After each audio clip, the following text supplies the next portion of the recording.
एक ऐसा mutual fund category जहाँ पे आपको रिटर्न भी अच्छा खासा देखने को मिलता है और रिस्क भी अदर इक्विटी म्यूचुअल फंड से कम देखने को मिलता है। जैसे कि अगर मैं स्मॉल कैप से कंपेयर करूँ, मिड कैप से कंपेयर करूँ, मल्टी कैप म्यूचुअल फंड से कंपेयर करूँ, थीमेटिक सेक्टर फंड से कंपेयर करूँ, तो रिस्क फ्लेक्सी कैप कैटेगरी में यहाँ पे कम देखने को मिलता है और यहाँ पे आपको रिटर्न भी आपको लार्ज कैप से ज़्यादा देखने को मिलेगा, लार्ज कैप फंड से अगर आप कंपेयर करोगे। इन कुछ फ्लेक्सी कैप कैटेगरी के ऐसे फंड्स हैं जो इन्वेस्टर को काफ़ी ज़्यादा निराश किए हैं।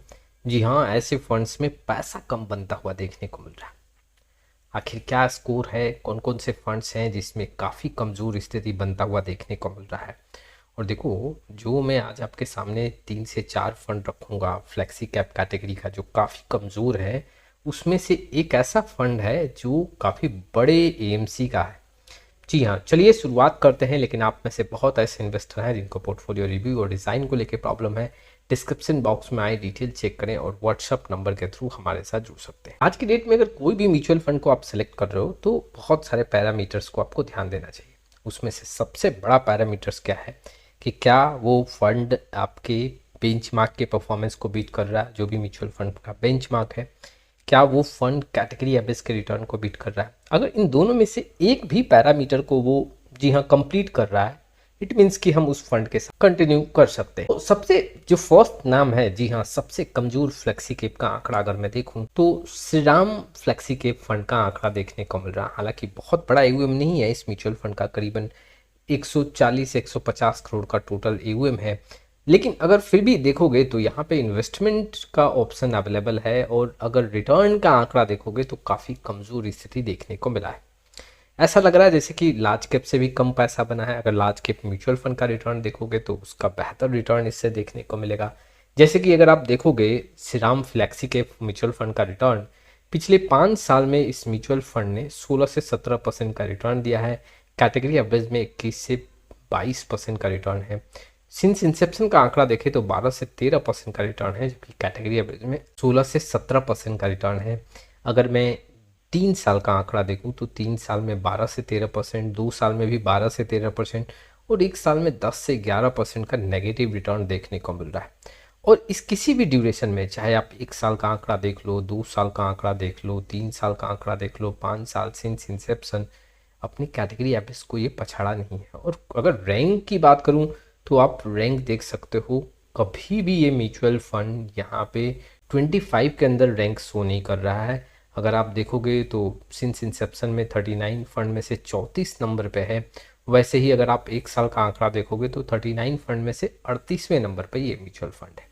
तो Shriram flexi cap mutual fund का यहाँ पे सबसे कमजोर आंकड़ा देखने को मिलता है। अब दूसरे नंबर पे मैं कौन सा म्यूचुअल फंड रखूंगा फ्लेक्सी कैप कैटेगरी से, यहाँ पे Samco flexi cap mutual fund का नाम आपके सामने रखूंगा। देखो, जो मैंने डेटा यहाँ पे लिया है 3 साल 5 साल का जो आंकड़ा है उसके हिसाब से मैं यहाँ पे डेटा लिया हूँ। जो सैमको फ्लेक्सी कैप है, पिछले 3 साल में इस म्यूचुअल फंड ने सिंगल डिजिट का रिटर्न दिया है, सिर्फ 4 से 5%। कैटेगरी एवरेज में रिटर्न 17 से 18% के ऊपर देखने को मिल रहा है। 2 साल का आंकड़ा देखें तो नेगेटिव यहाँ पे 1% के आसपास है। कैटेगरी एवरेज में 18 से 19% का रिटर्न है। 1 साल का रिटर्न देखें जो 14 से 15% नेगेटिव रिटर्न है। कैटेगरी एवरेज में भी नेगेटिव है बट 1% का नेगेटिव रिटर्न है। तो आप देख सकते हो यहाँ पे जो रिटर्न है वो काफ़ी कमज़ोर है। Samco flexi cap mutual fund का आंकड़ा काफ़ी यहाँ पे वीक देखने को मिल रहा है और ऐसे म्यूचुअल फंड में भी आपको थोड़ा सा रिसर्च करके जुड़ना चाहिए। हालांकि मैं एडवाइस नहीं करूंगा क्योंकि आंकड़े काफ़ी कमज़ोर हैं ऐसे म्यूचुअल फंड का। अगर मैं देखूँ तीसरे नंबर पे मैं कौन सा फ्लेक्सी कैप म्यूचुअल फंड रखूंगा, एक बड़े एएमसी का नाम है, एक बड़े एएमसी का फंड यूटीआई म्यूचुअल फंड से UTI flexi cap mutual fund का आंकड़ा मैं आपके सामने रखूंगा। हालांकि देखो, अगर आप यूटीआई के अधिकतर फंड का आंकड़ा देखोगे तो कमजोरी देखने को मिल रहा है। चाहे आप लार्ज कैप देख लो, मिड कैप देख लो, स्मॉल कैप का आंकड़ा देख लो, फ्लेक्सी कैप का आंकड़ा देख लो, लेकिन मैं आज सिर्फ फ्लेक्सी कैप म्यूचुअल फंड का यहाँ पे आंकड़ा रख रहा हूँ। देखो, मैं किसी भी म्यूचुअल फंड के अगेंस्ट जाके बात नहीं कर रहा हूँ, डेटा पे बात कर रहा हूँ। तो आप ये मत समझना कि किसी एएमसी को मैं यहाँ पे बायस्ड होके वहाँ पे डेटा प्रोवाइड कर रहा हूँ। जो डेटा काफ़ी कमज़ोर है वो आंकड़े मैं आपके सामने रख रहा हूँ। यूटीआई फ्लेक्सी कैप का पिछले 10 साल में 13 से 14% का रिटर्न है, 7 साल में 13 से 14% है, 5 साल का एनुअलाइज रिटर्न देखो तो 17 से 18%, 4 साल में देखें तो 6 से 7% का एनुअलाइज रिटर्न है, 3 साल में 11 से 12, 2 साल में 14 से 15, 1 साल में नेगेटिव रिटर्न है, 6 मंथ का आंकड़ा देख सकते हो, छोटे ड्यूरेशन का भी आंकड़ा देख सकते हो। तो आप 1 साल का आंकड़ा देख लो, तो आप 2 साल का आंकड़ा देख लो, यहाँ पे 3 साल का आंकड़ा देख लो, 4 साल, 5 साल, 7 साल, 10 साल। कभी ये म्यूचुअल फंड कैटेगरी एवरेज को पछाड़ा नहीं है और बेंचमार्क से भी कमजोर रिटर्न बनता हुआ देखने को मिला। हालांकि जो मैं 2 फ्लेक्सी कैप रखा हूँ, सेमको और श्रीराम फ्लेक्सी कैप, उन दोनों फ्लेक्सी कैप म्यूचुअल फंड से काफी बेहतर डेटा है यहाँ पे, लेकिन फिर भी आंकड़े कमजोर हैं, कैटेगरी एवरेज और बेंचमार्क से काफी कमजोर देखने को मिले।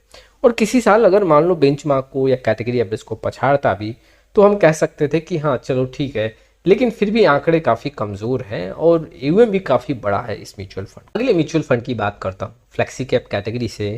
ये भी जो फ्लेक्सी कैप में रखने वाला हूँ इसका भी बहुत बड़ा एयूएम है और एक बड़े एएमसी के नाम में है। जैसे कि मैं जो नाम लेने वाला हूँ एसबीआई म्यूचुअल फंड से, SBI flexi cap mutual fund की बात कर रहा हूँ।